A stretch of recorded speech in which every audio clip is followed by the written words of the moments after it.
क्या ये वही मुंबई इंडियंस है जो कि 5 टाइम के चैंपियन हुआ करते थे? जिस तरीके की performance RCB against Mumbai Indians ने दिखाई है, तो वहां तो बिल्कुल लगा नहीं कि ये वही मुंबई इंडियंस की टीम है जो कि डोमिनेट करके अपोनेंट को हराया करती थी।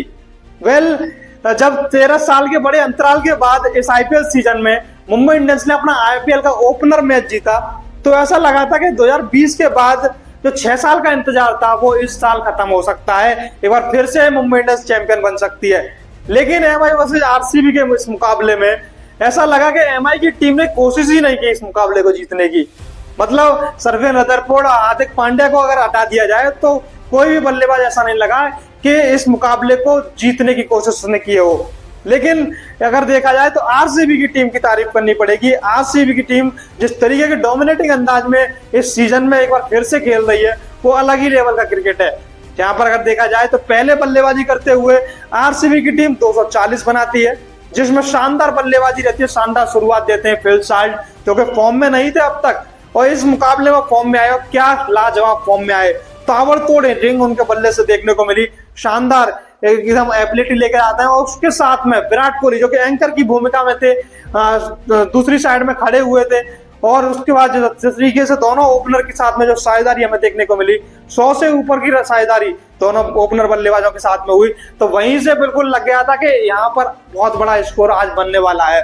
और स्पेशली जब कि आरसीबी के बल्लेबाज टोटली जो इनफॉर्म बल्लेबाज हैं, चाहे वो बात तो टिम डेविड की, चाहे वो रजत पाटीदार, देवदत्त पाडिक्कल, किसी भी बल्लेबाज की अगर बात कर लें तो सारे बल्लेबाज इनफॉर्म हैं। जो कि अब तक ये बात थी कि फिल साल्ट फॉर्म में नहीं है, वो भी इस मुकाबले में फॉर्म में आ गए। शानदार उन्होंने 78 रन की इनिंग खेली, लाजवाब पारी रही। उसके बाद साथ में विराट कोहली एक बार फिर से उन्होंने बताया कि वो एंकर किस तरीके से गेम को बनकर चला सकते हैं। शानदार उन्होंने 50 रन की इनिंग खेली लाजवाब तरीके से, लेकिन आउट हुए 50 बनाते ही। लेकिन उसके बाद होता है सही अच्छा खेल शुरू। मतलब जो डोमिनेटिंग जो बल्लेबाजी करी जाती है वो अलग ही अंदाज में हमें देखने को मिली रजत पाटीदार का कैप्टन से। मतलब पहली गेंद से आकर जिस तरीके की पावर रेटिंग उन्होंने की वो अलग ही लेवल पर थी, मतलब अनएक्सेप्टेबल थी। ताबड़तोड़ बल्लेबाजी उन्होंने की, मतलब 20 गेंद पर 53 रन की इनिंग उन्होंने खेली। लेकिन जिस तरीके से स्पिनर्स को उन्होंने आड़े हाथों लिया, मयंक मार्कंडे आते आते उनकी पहली 3 गेंदों पर लगातार 3 चौके उन्होंने लगाए। और मैं यहाँ पर थोड़े से सवाल जरूर उठाएंगे हार्दिक पांड्या की कैप्टनसी पर भी, क्योंकि जब आपको दिख रहा है कि मिडिल ऑर्डर में रजत पाटीदार जैसा बल्लेबाज जो कि डोमिनेटिंग अंदाज में बल्लेबाजी कर सकता है, स्पिनर को अटैक कर सकता है, जिस तरीके की उनकी हिटिंग है, हिटिंग एबिलिटी जिस तरीके की लेके आते हैं, स्पिनर को आड़े हाथों लेते हैं। और इस मुकाबले में भी वही देखने को मिला, चाहे वो मिचेल सेंटनर की बात हो या वो मयंक मार्कंडे की बात हो। तो जिस तरीके की परफॉर्मेंस रही वहां पर अगर देखा जाए, फिल साल्ट जब शुरुआत में बल्लेबाजी कर रहे थे तो उन्होंने भी मिचेल सेंटनर को देखते ही 3 छक्के लगातार उनको लगा दिए। वहीं पर उनका जो कॉन्फिडेंस था उसको डाउन कर दिया था। उसके बाद जब मयंक मार्कंडे जब आते थे वहां पर उनकी पहली 3 गेंदों पर इस तरीके के चौके वहां से हमें देखने को मिले, काफी लाजवाब थे। लेकिन ओवरऑल अगर देखा जाए तो आरसीबी की बल्लेबाजी काफी ताबड़तोड़ है। रजत पाटीदार जिस तरीके की हिटिंग इस सीजन कर रहे हैं काफी लाजवाब है। यहीं से ये सवाल उठता है कि क्या टीम इंडिया में रजत पाटीदार की जगह नहीं बन सकती? क्योंकि ऐसे मुझे मतलब 2 ही प्लेयर ऐसे नजर आते हैं जो कि मिडिल ऑर्डर में आकर ताबड़तोड़ हिटिंग कर सकते हैं। एक रजत पाटीदार है और उसके बाद अगर देखा जाए तो सरपंच साहब, श्रेयस अय्यर, तो ऐसे बल्लेबाज जो कि एक्सपीरियंस के साथ में जिस तरीके की हिटिंग एबिलिटी लेकर आते हैं वो काफी लाजवाब है। क्योंकि टीम इंडिया में अगर देखा जाए तो सूर्य कुमार का बल्ला चल नहीं रहा है, यहाँ पर भी उनके बल्ले से रन्स नहीं निकले, तो मुझे नहीं लग रहा है कि वो बड़े मैचों में उन्होंने उनके बल्ले से रन्स भी नहीं निकलते हैं। तो ऐसा बिल्कुल हो सकता है कि रजत पाटीदार और श्रेयस अय्यर को T20 क्रिकेट में जगह मिलनी चाहिए। लेकिन उसके बाद अगर बात करेंगे टिम डेविड की, तो यहाँ पर उन्होंने भी शानदार हिटिंग करी, मतलब लाजवाब 16 गेंद में 30 से ऊपर रन बनाए, ताबड़तोड़ हिटिंग की उन्होंने भी। लेकिन ओवरऑल अगर देखा जाए 20 ओवर में 240 रन बनाती है। लेकिन वहां पर भी ये लगा था कि जब रजत पाटीदार बल्लेबाजी कर रहे थे विराट कोहली के साथ में, तो क्या वहां से 250 पौने 300 बन सकते हैं?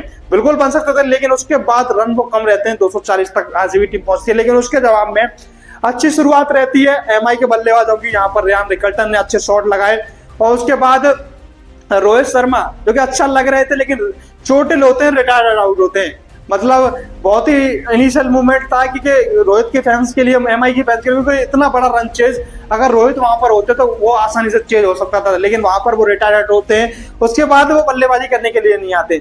लेकिन सूर्य कुमार यादव जो कि अब मतलब उनमें ऐसी बात मुझे लगती नहीं है कि वो पहले वाले सूर्य कुमार बचे हैं, क्योंकि जैसे हमने उनको देखा है, जिस तरीके की बल्लेबाजी उन करते थे, वो बात उनमें अब नजर नहीं आ रही है। मतलब एक तरीके से देखा जाए तो वो वाली बात जो उनमें हुआ करती थी वो अब बिल्कुल नजर नहीं आती है सूर्य कुमार यादव। लेकिन तिलक वर्मा एक बार फिर से इस मुकाबले में इन्होंने निराश किया।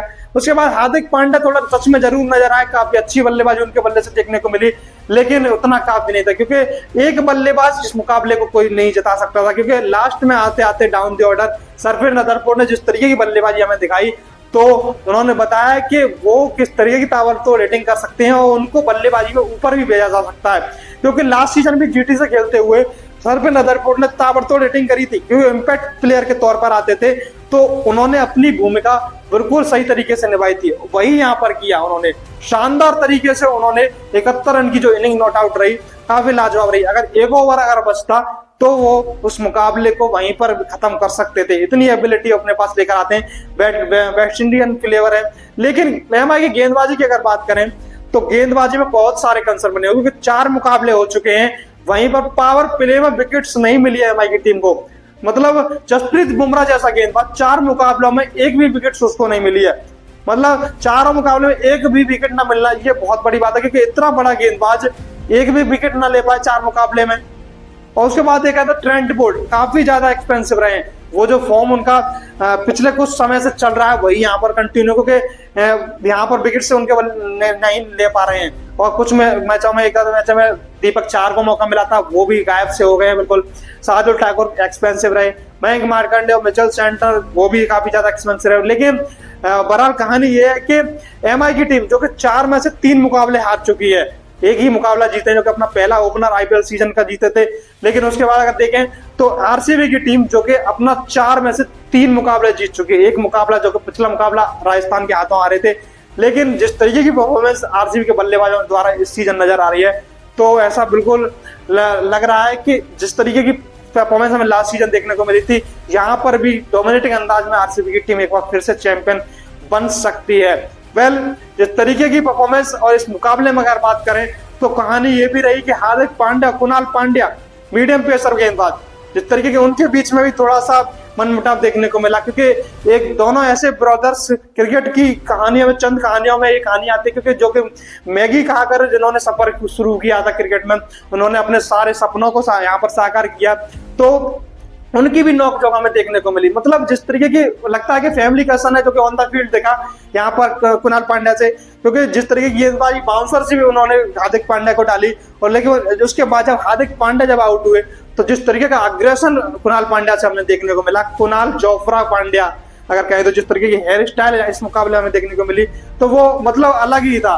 मतलब ऐसा कभी हमें देखने को नहीं मिला। दोनों ही बल्लेबाजों ने और दोनों ही भाइयों ने क्रिकेट फील्ड पर बात नहीं की, अक्सर ऐसा हमें देखने को नहीं मिलता था।